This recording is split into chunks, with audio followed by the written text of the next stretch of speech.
One of sports' greatest conspiracies and delusions is if Wilt Chamberlain's famous 100-point game really happened, and that mainly stems from the fact that there is no footage of this famous game. But there is good reason for that, which includes interest in other events in other sports. So let's look back at that game and the reason there isn't any footage.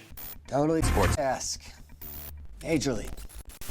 Wilt Chamberlain was in the midst of his third season going into the game against the Knicks on March 2nd, and he already set scoring records in his first two seasons with 37.6 and 38.4 points per game. He also averaged 27 rebounds a game in those 2 years, so he was pretty good. A 100-point game was always in the possibility for Chamberlain, considering what he already had done, including 15 60-point games in his career to that point, plus he had 3 60-point games that week, so he was having a pretty good week. And a huge factor aside from just his size and skills was the fact that Chamberlain had played almost every minute of every game. He had only missed 8 minutes in the 75 games he played that year, and that's because he was disqualified for technical fouls in the game against the Lakers. When he broke Elgin Baylor's record 71 points in a game by scoring 78 in a triple overtime game, Elgin Baylor said he wasn't upset because he figured Wilt was going to score 100 one day anyway, and Bill Russell echoed that prediction. There was a chance that Wilt could reach close to triple digits any night, but that didn't mean he was at the top of the headlines every day. Much of that has to do with the times and the state of the NBA. The league was far and away from the popularity it's at now, and wasn't even more popular than college basketball. The Los Angeles Lakers were the only team west of St. Louis, and when the NBA was on TV, it received low ratings. So unsurprisingly, this game wasn't going to be televised. That game saw Wilt's Philadelphia Warriors, who were 11 games behind the Celtics for first, go up against the New York Knicks, who were in last place with 5 games to go, which didn't add to the excitement. And another thing that didn't help with the interest was this game was taking place 85 miles away from the Warriors' hometown in Hershey, Pennsylvania. To try and grow the game, the NBA often held games in remote towns to expose the game to new fans, similar to how the NFL tries to grow the game in Europe by having 100,000 Americans watch a game in London. The game was going to take place at Hershey Sports Arena, a less than ideal venue for basketball that was originally designed for hockey. The March 2nd game took place on a cold, rainy night, and not even the players were that excited for the game. York Reese later said, "The chocolate in Hershey, Pennsylvania was more exciting than the Knicks facing the Warriors," and the fans echoed that statement. When only a little over 4,100 showed up, barely over half capacity, though it may not have even been this much. For further proof of where the NBA was, most of these fans were there to see the halftime show, which was members of the Philadelphia Eagles playing members of the Baltimore Colts in an exhibition game. So this wasn't a major event, and for that, no members of the New York press were there at the game.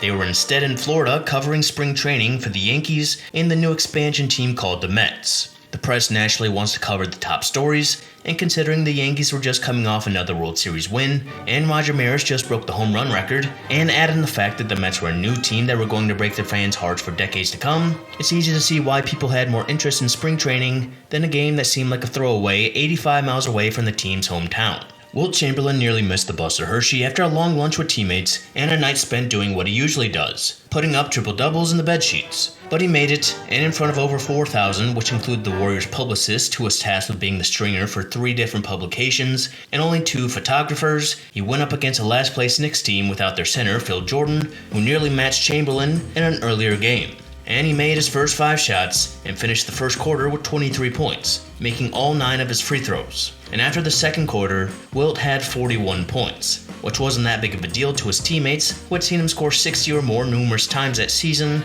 and saw him do it in 4 of the last 5 games. And as the Eagles and Colts played their exhibition game, the Warriors decided they should see how far it can go, with Guy Rodgers saying, "Let's get the ball to dip. Let's see how many he can get." And well, it worked. Wilt quickly passed 50 points, and the crowd became rowdy as they realized they had a chance to witness something much better than an exhibition basketball game between NFL players. The Knicks began to triple team and even quadruple team Wilt, but that didn't stop him as the Warriors led 125 to 106 at the end of the third, and an additional 28 points in the quarter put Wilt's point total at 69.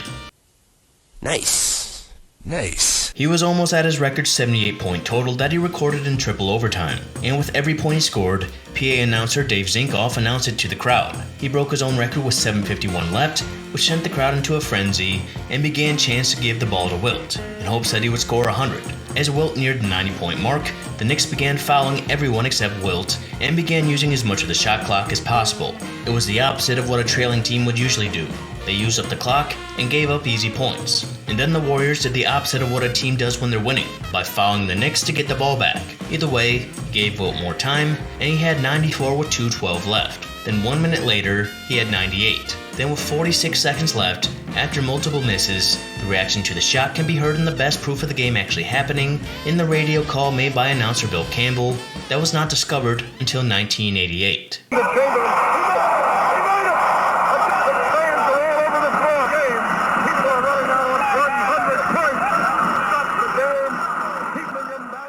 After the historic play, fans ran on the court to celebrate, and for decades it was believed that the final 46 seconds weren't played due to the celebration. But differing reports in years after said that the final 46 seconds were played, and Chamberlain stood in the center of the court and didn't touch the ball because scoring exactly 100 is more satisfying than scoring 102.